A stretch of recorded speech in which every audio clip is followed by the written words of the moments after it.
வணக்கம். தமிழ் ஃபுட் கார்னர்ல உளுந்து தக்காளி சட்னி பண்ண போறோம்.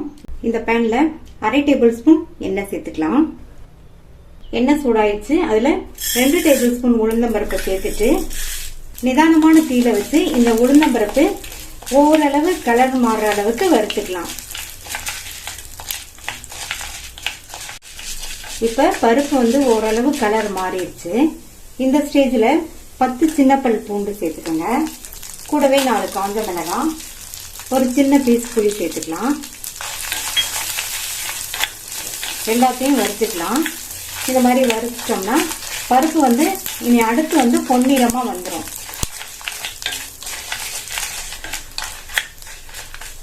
அடுத்து இதுல 3 பெரிய தக்காளியை கட் பண்ணி சேர்த்துருக்கேன்.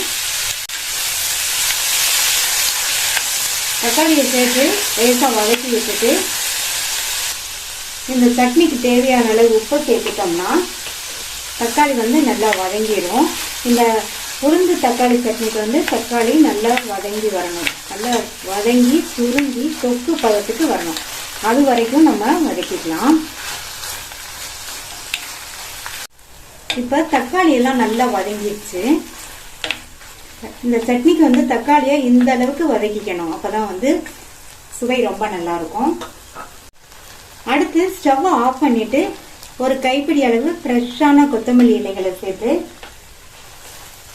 இதை நல்ல கடாய் சூட்லயே வதங்குற மாதிரி வதக்கி விட்டா போதும்.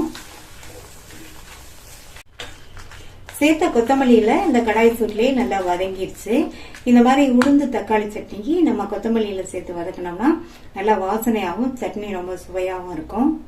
இது ஆறுனதுக்கு அப்புறமா மிக்சி ஜார்ல சேர்த்துக்கலாம். ஆறுனதை மிக்சி ஜார்ல சேர்த்துட்டேன். இப்ப இதுல கொஞ்சமா தண்ணி சேர்த்து நைஸா அரைச்சிடாம லேஸ் கொரகொரப்பா அரைச்சுக்கணும். இந்த மாதிரி லேஸ் கொரகொரப்பா அரைச்சாதான் இந்த சட்னியோட சுவை நல்லா இருக்கும். அரைச்ச சட்னியை இந்த பவுலுக்கு டிரான்ஸ்ஃபர் பண்ணிடலாம். இந்த சட்னியில தக்காளியோட உளுந்து சேர்த்து அரைச்சிருக்கிறதுனால சட்னியோட குவான்டிட்டி அதிகமாவே கிடைக்கும். இந்த சட்னியை தாளிக்கிறதுக்கு இந்த பேன்ல 3 டீஸ்பூன் எண்ணெய் சேர்க்கிறேன். எண்ணெய் சூடாயிடுச்சு. அதுல கொஞ்சமா கடுகு உளுந்து, அடுத்து இது கூட கறிவேப்பிலை சேர்த்துக்கலாம். தாளிப்பு சட்னியில சேர்த்துக்கலாம். லைட்டா இந்த மாதிரி மிக்ஸ் பண்ணி விட்டுறலாம். நம்மளுடைய டேஸ்டான உளுந்து தக்காளி சட்னி சூப்பரா ரெடி ஆயிடுச்சு. குக்கர் கார சட்னி பண்ண போறோம். இந்த குக்கர்ல 4 மீடியம் சைஸ் தக்காளியை இந்த மாதிரி ரஃபா கட் பண்ணி சேர்த்துக்கோங்க. நான் எடுத்திருக்கிற தக்காளியோட வெயிட் பாத்தீங்கன்னா 125 கிராம் இருக்கும். அடுத்து 2 மீடியம் சைஸ் வெங்காயத்தை இந்த மாதிரி கட் பண்ணி சேர்த்துக்கலாம். 7-8 சின்ன சைஸ் பூண்டு, ஒரு சின்ன கோலிகுண்டு சைஸ் அளவுக்கு புளி, 8 காஞ்ச மிளகாய் சேர்க்கிறேன். நீங்க உங்களுடைய காரத்துக்கு தகுந்தபடி சேர்த்துக்கோங்க. 1 டீஸ்பூன் கல் உப்பு சேர்க்கிறேன். அப்புறமா தேவைப்பட்டா செக் பண்ணிட்டு சேர்த்துக்கலாம். நம்ம சேர்த்திருக்கிற தக்காளி வெங்காயத்துல இருந்து தண்ணி விடும். அதனால தண்ணி கொஞ்சமா சேர்த்தா போதும். ஒரு 1/4 கப் தண்ணி சேர்க்கிறேன். எல்லாத்தையும் நல்லா ஒரு தடவை கலந்து விட்டுட்டு மூடி போட்டுடலாம்.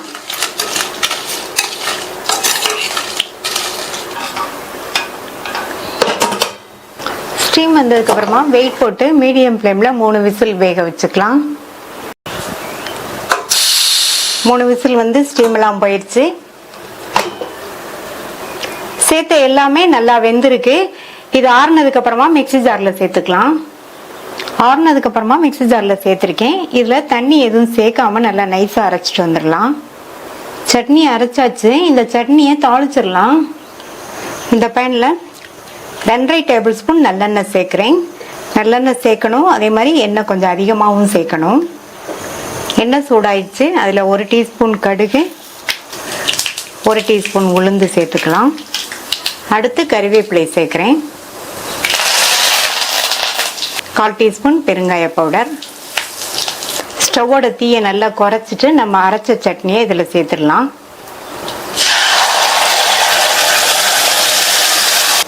மிக்சி ஜாரை கழுவி கொஞ்சமா தண்ணி சேர்த்துட்டு இந்த சட்னியை 2-3 நிமிஷத்துக்கு நல்லா கொதிக்க விடுங்க.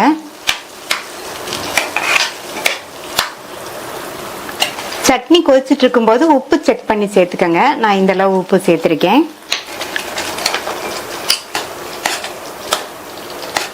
3 நிமிஷமா சட்னி நல்லா கொதிச்சிருச்சு.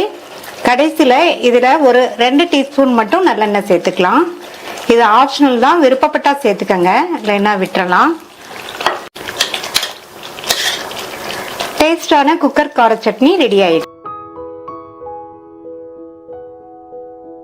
கொத்தமல்லி சட்னி பண்ண போறோம். இந்த பேன்ல 1 டீஸ்பூன் எண்ணெய் சேர்த்து சூடாகட்டும். எண்ணெய் சூடாயிடுச்சு. அதுல 1.5 டேபிள் ஸ்பூன் உளுந்து சேர்த்துக்கலாம். இது கூட 1 டேபிள் ஸ்பூன் கடலைப்பருப்பு சேர்த்துட்டு மீடியம் ஃப்ளேம்ல வச்சு இந்த 2 பருப்பும் நல்லா பொன்னிறமா வர வரையும் வறுத்துக்கணும். சேர்த்த 2 பருப்புமே நல்லா பொன்னிறமா வறுபட்டுருச்சு. இது மாதிரி கருகிராம பொன்னிறமா வறுத்துக்கங்க, அப்பதான் சட்னியோட சுவை நல்லா இருக்கும். இதை தனியா ஒரு பிளேட்ல எடுத்து வச்சிடலாம். அடுத்து 4 டீஸ்பூன் எண்ணெய் சேர்த்து சூடாகட்டும். சூடாயிடுச்சு. இதுல ஒரு மீடியம் சைஸ் வெங்காயத்தை சேர்த்துட்டு இந்த வெங்காயத்தை 1 நிமிஷத்துக்கு வதக்கினா போதும். 1 நிமிஷமா வதக்கியாச்சு. இதுல 4 பல் பூண்டு, 1/2 இன்ச் அளவுல இஞ்சியை இந்த மாதிரி கட் பண்ணி சேர்த்துக்கங்க. கூடவே காரத்துக்கு தகுந்தபடி 7ல இருந்து 8 பச்சை மிளகாய் சேர்த்துக்கலாம். பச்சை மிளகாவை கீரி சேர்த்துட்டோம்னா நல்லா வதங்கிரும்.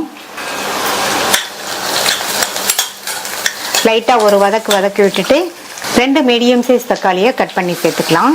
இது கூட ஒரு சின்ன நெல்லிக்காய் சைஸ் அளவு புளியையும் சேர்த்து வதக்கிக்கலாம். சட்னிக்கு தேவையான அளவு உப்பை இப்பவே சேர்த்துட்டு வதக்கிக்கலாம். உப்பு சேர்த்துட்டோம்னா தக்காளி வந்து நல்லா வதங்கி வந்துடும்.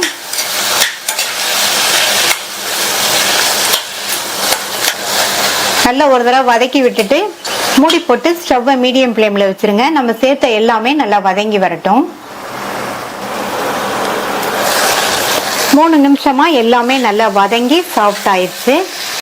அடுத்து இதுல 1 கைப்பிடி அளவுக்கு கிளீன் பண்ண ஃப்ரெஷ்ஷான கொத்தமல்லி இலைகளை சேர்த்துட்டு 1 நிமிஷத்துக்கு நல்லா வதக்கி விட்டுக்கலாம்.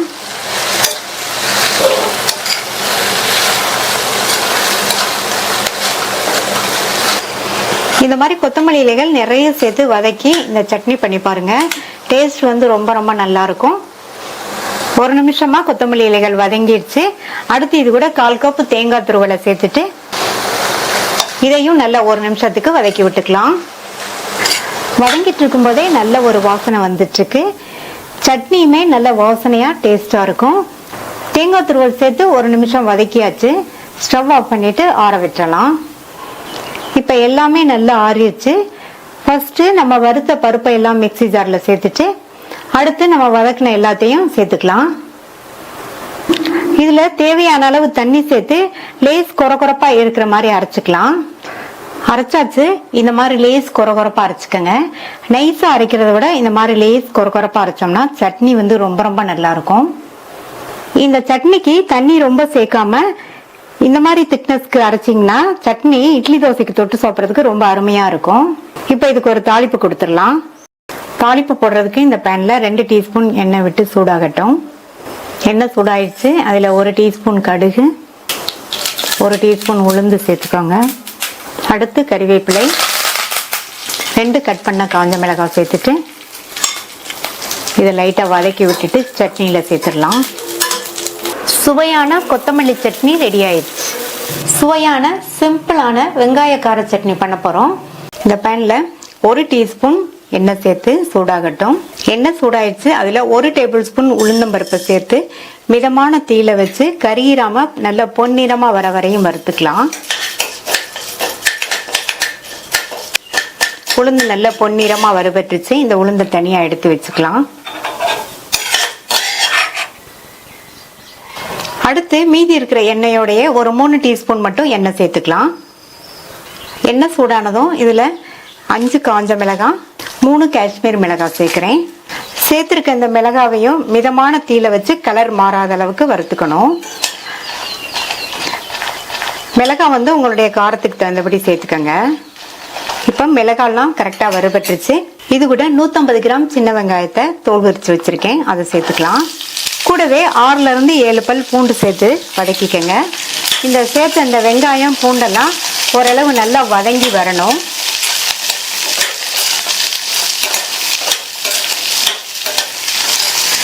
மீடியம் ஃப்ளேம்ல 4ல இருந்து 5 நிமிஷம் வதக்கினோம்னா நம்ம சேர்த்துருக்கிற இந்த வெங்காயம் பூண்டு ரெண்டுமே நல்லா வதங்கி வந்துடும்.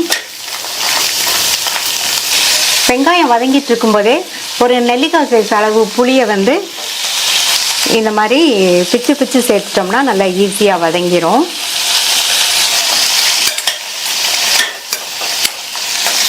இப்போ 5 நிமிஷம் ஆச்சு. வெங்காயம் பூண்டெல்லாம் நல்லா வதங்கிடுச்சு.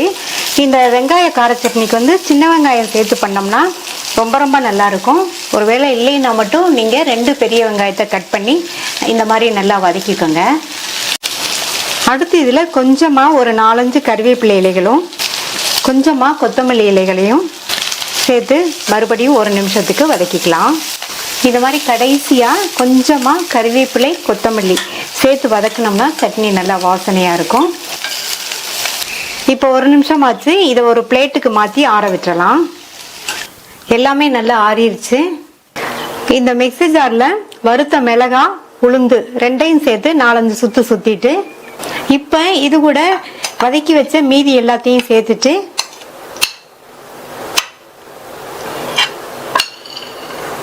இந்த சட்னிக்கு தேவையான அளவு உப்பு சேர்த்து தேவையான அளவு தண்ணி சேர்த்து லேஸ் கொரகொரப்பா இருக்கிற மாதிரி அரைச்சிட்டு வந்துடலாம்.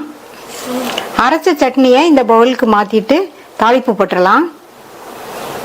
இந்த பேன்ல 3 டீஸ்பூன் எண்ணெய் சேர்த்து சூடாகட்டும்.